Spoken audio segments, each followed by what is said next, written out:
여러분 안녕하세요, 준호입니다. 구매대행이라는 게 정말 매력적인 비즈니스죠. 적은 자본으로 시작할 수 있고 해외에 있는 제품을 한국에 팔면서 수익까지 낼 수 있는 좋은 기회잖아요. 하지만 모두가 해외 구매대행에서 성공하는 건 아니에요. 많은 분들이 구매대행을 시작했지만 잘못된 방향으로 계속 달려가신다거나 아니면 준비가 부족해서 결국은 실패하고 포기하곤 하세요. 오늘은 제가 구매대행을 하면서 실패하는 사람들의 4가지 공통점, 그리고 이거를 어떻게 해결할 수 있는지, 어떻게 극복할 수 있는지에 대해서 알려드리려고 해요. 그러니까 여러분도 이런 실수를 좀 피하시고 성공적으로 구매대행을 시작하시거나 아니면 발전시킬 수 있도록 끝까지 함께 해주세요. 첫 번째 이유는 잘못된 제품 선택입니다. 이게 많은 분들이 단순하게 싸니까 잘 팔리겠지? 혹은 뭐 인기 있는 제품이니까 무조건 되겠지? 라는 생각으로 제품들을 고르시는 경향이 되게 많아요. 그런데 가만히 생각해보면 너무 인기 있는 제품들은 경쟁이 이미 치열할 거잖아요. 우리가 신규로 들어가서 수익 내기가 진짜 어려워요. 그렇다고 해서 막 너무 저렴하다고 팔리는 것이냐? 라고 하면 또 절대 그런 것만은 아니란 말이죠. 요즘에 구매 대행으로 성공하시려면 정말 소비자들의 이렇게 숨겨놓은 니즈를 발견하고 경쟁이 덜한 제품들, 이런 것들을 찾는 거에 달려있다고 봐도 과언이 아니에요. 해결 방법으로는 2가지 정도가 있는데, 첫 번째로는 소비자들이 왜 이 제품을 필요로 할지, 그리고 어떤 문제를 해결할 수 있을지 고민을 좀 해보세요. 예를 들어서 여러분들이 미니 선풍기를 판매한다라고 했을 때 우리가 여름에 단순히 길에서 사용하는 미니 선풍기만 생각할 게 아니라 여름 캠핑용 미니 선풍기라고 한다면 여름에 캠핑 가시는 분들이 더우니까 미니 선풍기를 사용할 수 있겠다, 이런 문제를 해결하는 제품이 더 매력적으로 다가올 수 있어요. 똑같은 제품이라도 어떤 쪽의 문제를 해결해 줄 수 있느냐, 이거에 따라서 제품의 매력이 더해지거나 덜해지거나 할 수 있는 거예요. 그리고 2번째로는 여러분들 구글 트렌드, 네이버 데이터랩, 카카오 트렌드 같은 이런 툴들을 사용하셔야 돼요. 그래서 사람들이 많이 찾는 키워드라던가 트렌드들을 분석 계속 하셔야 돼요. 그렇게 해야 뭐 특정 계절이나 이벤트에 맞는 제품들을 찾을 수 있을 거예요. 이렇게 2가지 방법으로 제품을 좀 잘 찾으셨으면 좋겠다 라는 생각이고요. 2번째 이유는 가격 전략의 실패예요. 초보자분들은 보통 어떻게 하시냐면 이 정도 가격이면 괜찮겠지? 라는 나름의 감으로 가격을 설정하신단 말이에요. 근데 이 방식은 정말 큰 실수를 초래할 수도 있어요. 물건이 진짜 안 팔릴 수도 있어요. 가격이 너무 높다 하면 소비자들한테 외면을 받을 거고, 너무 낮다 라고 하면 내 수익을 정말 많이 남기지 못할 거잖아요. 그래서 이게 굉장히 중요한 건데, 어떻게 해결할 수 있을까 라고 했을 때 수익률이라는 거에 대한 계산을 여러분들 되게 철저하게 하셔야 돼요. 우리가 판매가 빼기 원가 빼기 배송비 빼기 수수료 빼기 세금, 이렇게 하면 순이익, 이렇게 알고 계시잖아요. 이 최소 순이익률을 정말 아무리 낮아도 25% 이상, 30% 이상은 목표로 설정을 하셔야 돼요. 그리고 경쟁 제품과 비교하면서 제품의 적정 가격을 한번 책정해 보세요. 내가 판매하려고 하는 제품이 가장 많이 팔리는 가격대가 얼마인지 한번 찾아보시고, 예를 들어서 찾았더니 그 제품이 가장 많이 팔리는 게 3만원대예요 3만원대 제품 사람들이 가장 많이 사. 그러면 이 3만원 근처에서 판매를 하거나 3만원보다 조금 더 저렴하다고 하면 아무래도 고객들이 선택할 확률이 높겠죠.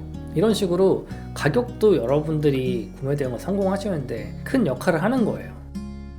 3번째 이유는 이 법률이나 세금 문제를 너무 간과하는 건데요.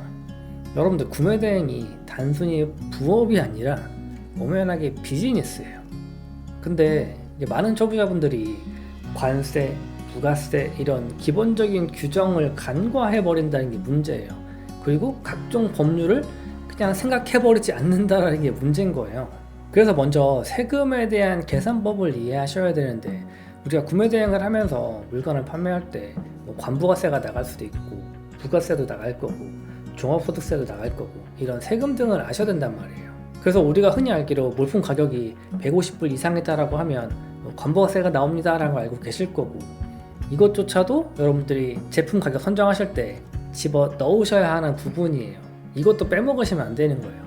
이거 빼먹었다가 나중에 관부가세 내고 나니까 남는 게 없네 라고 하시는 분들이 굉장히 많단 말이에요. 그리고 초기부터 세금 신고하는 거에 대해서 잘 알고 계셔야 돼요.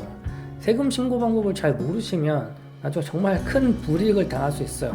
그리고 매출이 일정 금액 이상 된다라고 하시면 세무사랑 상담을 하시거나 세금 신고하는 방법을 유튜브나 이런 여러 가지 매체, 책 이런 걸로 배우시거나 세무사분한테 맡기시는 것도 도움이 되지 않을까라고 생각을 해요. 그리고 법률적인 부분인데 전환법이라든가 전파법이라든가 이런 식으로 여러분들이 상품을 판매함에 있어서 팔아도 되는 제품, 팔면 안 되는 제품들이 나눠져 있단 말이에요. 근데 이것들을 정확하게 인지하지 못하고 팔면 안 되는 제품들을 여러분들이 열심히 판매하시다가 스토어가 문이 닫히거나 경찰 조사를 받거나 벌금을 내거나 이런 식으로 여러 불이익을 당할 수 있단 말이에요. 그래서 이런 법적인 부분도 여러분들이 좀 빠삭하게 아시고 시작하셨으면 좋겠다라는 생각이고요. 마지막 네 번째는 꾸준함의 부족이에요. 구매 대행은 단기간에 대박을 내는 비즈니스가 아니에요. 꾸준히 시장도 분석하시고 소비자들의 피드백 이런 것들도 반영하면서 개선해 나가는 그런 과정들이 필요한 거거든요. 구매 대행이라고 하면 그냥 단순히 물건 팔고 돈 버는 이런 거에서 그치시는 분들이 많은데 이 CS적인 측면만 보더라도 어마어마하게 많은 단계를 통해서 내 스토어를 발전시킬 수 있고 물건을 더 판매할 수 있고 내 스토어가 더 성장할 수 있단 말이에요. 그래서 많은 분들이 초반에 성과가 너무 기대에 못 미치다라고 해버리면 금방 포기하시는 분들이 있어요. 근데 결국에는 꾸준한 실행력 이게 정말 구매 대행을 성공하시는 그런 바탕이 되실 거예요. 그럼 이건 어떻게 하면 좋은가? 되게 작은 목표를 하나 정도 세워가지고 시작해보세요. 예를 들어서 매일 한 가지 제품의 데이터를 분석하거나 판매가 된 제품이 있다라고 하면 이거의 피드백이나 이런 것들을 분석하셔가지고 스토어에 적응시키는 이런 것들을 한 가지씩이라도 꼭 해보세요. 대신에 매일매일 꾸준히 해보시는 거예요. 그게 진짜 중요해요. 그리고 유튜브 요즘에는 강의도 많고 커뮤니티 같은 것도 많잖아요.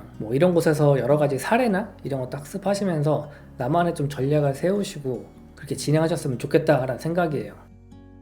결론적으로 봤을 때 오늘 말씀드린 잘못된 제품을 선택한다던가 가격 전략을 좀 실패한다던가 법률과 세금 문제 등을 잘 알지 못했다 그리고 꾸준함이 없다 이 네 가지 정도가 어떻게 보면 공통적인 실패의 원인이라고 생각을 해요. 그래서 제가 말씀드린 이 네 가지의 문제점과 해결 방법들을 적용하신다면 여러분들도 구매 대행을 잘 하실 수 있는 구매 대행 시장에서 분명히 성공하실 수 있는 그런 분들이 되실 거예요.